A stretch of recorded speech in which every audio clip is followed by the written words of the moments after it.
కుమారుడైన క్రీస్తు దాగియుండెను. ప్రవక్తల మాటల ప్రతిధ్వనిలో మర్మమైన క్రీస్తే ప్రకటింపబడెను. పాత నిబంధన ప్రతి పుటలో కుమారుడేగా క్రీస్తు దాగియుండెను.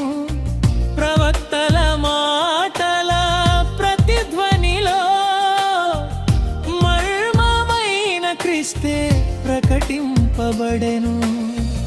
ముసుగు తొలగగా సత్యం వెలిగెను. క్రీస్తు ఆత్మ వెలుగులో గ్రంథము విప్పబడెను. ముసుగు తొలగగా సత్యం వెలిగెను. క్రీస్తు ఆత్మ వెలుగులో గ్రంథము విప్పబడెను. ముసుగు తొలగెను, మహిమ వెలిగెను.